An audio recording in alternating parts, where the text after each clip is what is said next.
Hi అండి. Welcome back to our channel. ఇది చూస్తున్నారు కదా, ప్లెయిన్ సారీ అన్నమాట. అంటే జార్జెట్ సారీ. ప్లెయిన్ అంటే కొంచెం డిజైన్ లా వచ్చిందిలేండి. ఇదైతే మా పాపకి ఇప్పుడు డిజైన్ చేయబోతున్నాను. అండ్ ఇదే వీడియోలో కటింగ్ స్టిచ్చింగ్ అయితే చూపిస్తాను. అది కూడా స్టెప్ ఫ్రాక్ అన్నమాట. మనకి ఇప్పుడు బాగా ట్రెండింగ్ అవుతున్నాయి కదా స్టెప్ ఫ్రాక్స్. సో ఆ ఫ్రాక్ అయితే చూపిస్తాను.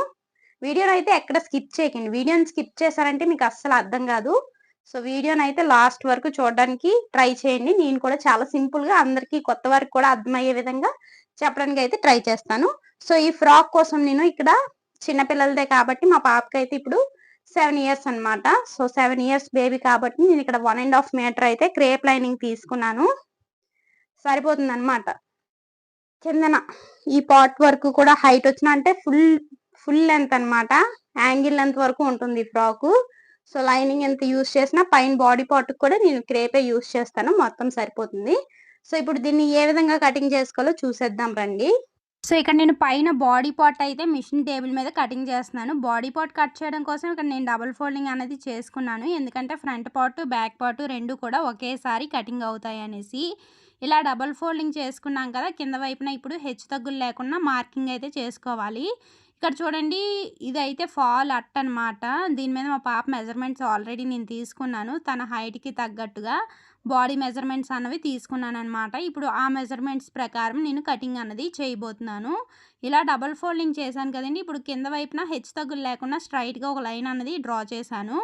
ఇలా డ్రా చేసిన తర్వాత ఇక్కడ మా పాప అంటే బాడీ పార్ట్ అనమాట, షోల్డర్ దగ్గర నుండి వేస్ట్ వరకు కూడా 9 ఇంచెస్ నేను ఖర్చుతో కలిపి మొత్తం 10 ఇంచెస్ అయితే మార్కింగ్ చేశాను. ఇదే మార్కింగ్ని ఇటు సైడు అటు సైడ్ కూడా మార్కింగ్ చేసి స్కేల్తో స్ట్రైట్గా లైన్ అన్నది డ్రా చేశాను పై వైపున. ఇలా డ్రా చేసిన తర్వాత ఇక్కడ చూడండి, మా పాపది front neck back neck. Front neck వచ్చేసి 4 ఇంచెస్ అండ్ బ్యాక్ నెక్ వచ్చేసి 3 ఇంచెస్ అయితే మార్కింగ్ చేశాను. ఇలా మార్కింగ్ చేసిన తర్వాత ఇక్కడ నెక్ విడ్త్ వచ్చేసి 2 ఇంచెస్ అనమాట.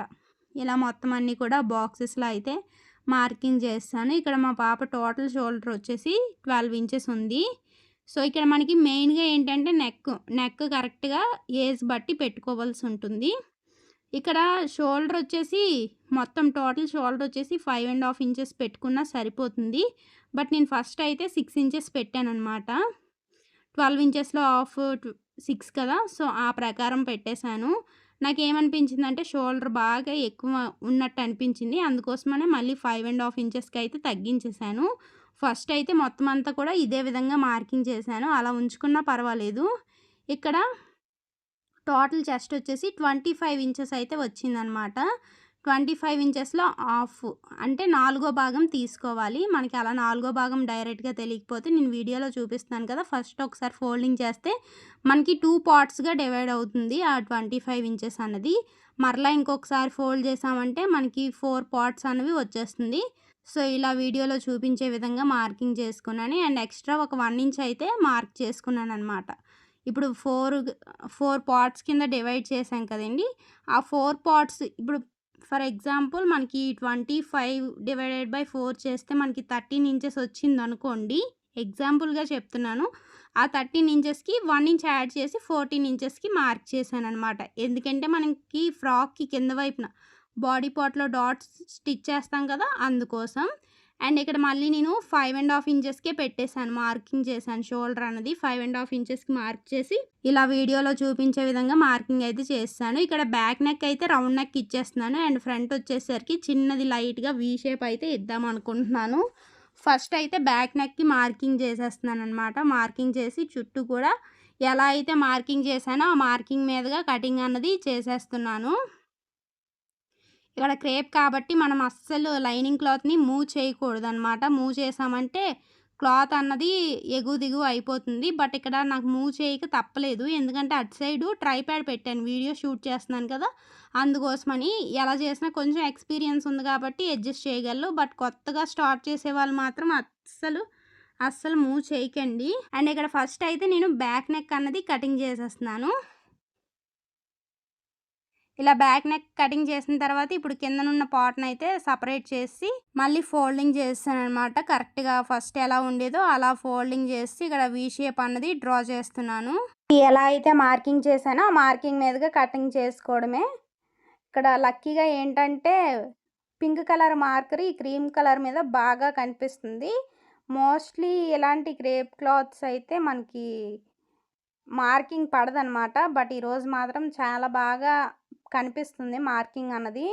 చాలామంది ప్రాబ్లం ఫేస్ చేస్తూ ఉంటారు. క్రేప్ లైనింగ్స్ మీద మార్కింగ్ వేయాలంటే కొంచెం కష్టమే. బట్ ఈరోజు నాకు లక్కీగా మీ వీడియో కోసం ఇలా మార్కింగ్స్ అయితే పడుతున్నాయి.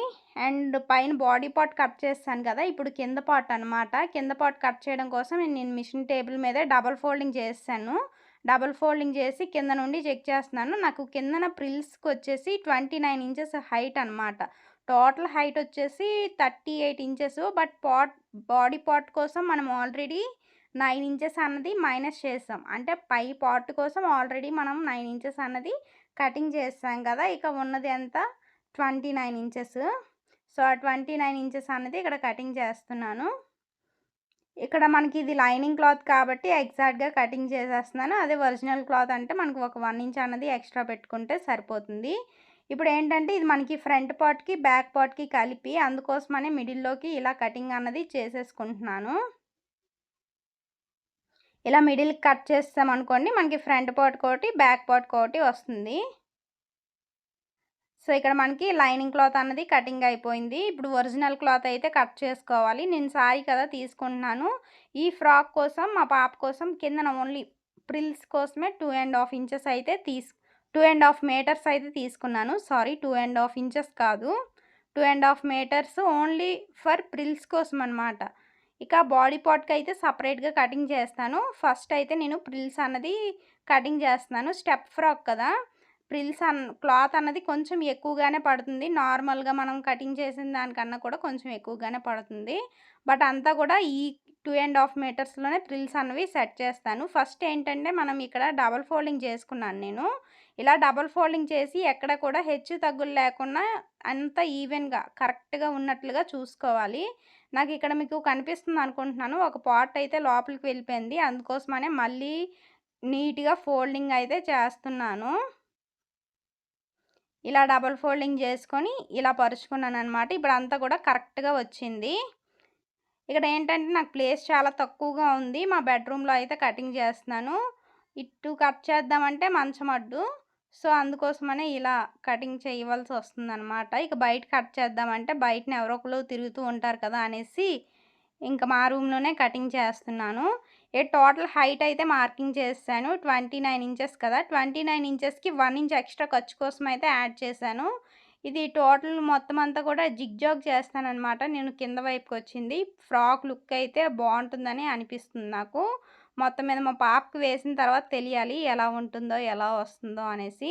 సో ఇక్కడ చూడండి 29 ఇంచెస్కి అయితే మార్కింగ్ చేశాను. ఇలా మార్కింగ్ చేశాను కదా, ఇప్పుడు ఏం చేస్తానంటే ఇలా ఫోల్డ్ చేసి కటింగ్ చేసుకుందాం అనుకున్నాను. బట్ ఏంటంటే ఇలా కుదిరేటట్లేదు. ఎందుకంటే కింద వైపున ఒకదా క్లాత్ అన్నది మిస్ అయిపోతుంది. అందుకోసం అనేసి నేను ఇప్పుడు ఏం చేస్తున్నానంటే ఓపెన్ చేసి ఫస్ట్ 29 ఇంచెస్ ఉంది కదా, అంతవరకు కూడా కటింగ్ అన్నది చేసేస్తాను. అప్పుడు కింద క్లాత్ ఫోల్డ్ చేసి కటింగ్ అన్నది చేస్తాను.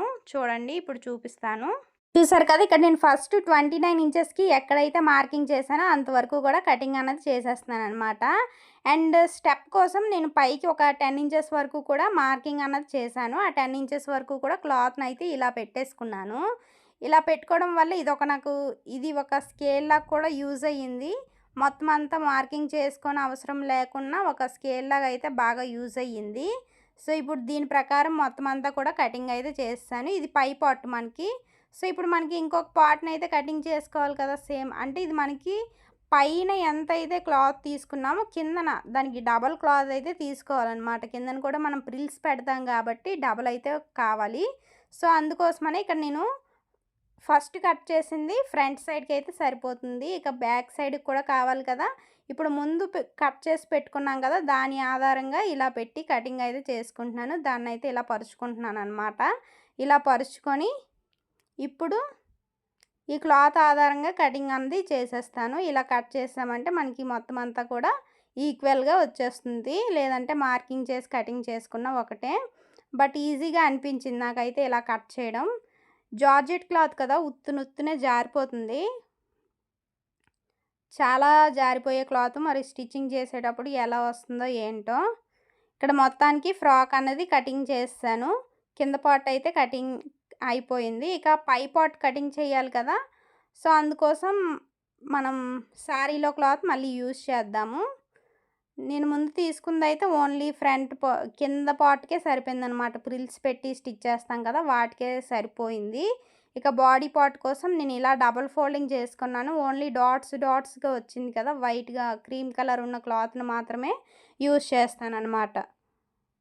చూడండి. ఇలా పెట్టి ఆల్రెడీ నేను కట్ చేసి పెట్టుకున్నాను కదా! లైనింగ్ క్లాత్‌ని దాన్నయితే పెట్టి కటింగ్ చేసేస్తాను. చుట్టూ కూడా ఒక 1 ఇంచ్ ఉంచుకున్నట్టు చూసుకొని కటింగ్ చేసుకుంటే సరిపోతుంది. చూసారు కదా! ఇలా మొత్తం అంతా కూడా కటింగ్ చేసుకోవడమే. ఇది ఫ్రెండ్స్ ఈరోజుటి వీడియో. స్టిచ్చింగ్ వీడియో అయితే నెక్స్ట్ వీడియోలో పెడతాను. ఇప్పటికే వీడియో లెంత్ అయితే ఎక్కువైపోయింది.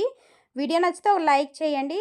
అలాగే మరిన్ని ఇలాంటి వీడియోస్ కోసం మన ఛానల్‌ని సబ్స్క్రైబ్ చేసి ఫాలో అవ్వడం అయితే అస్సలు మర్చిపోకండి. Thank you for watching. Bye bye.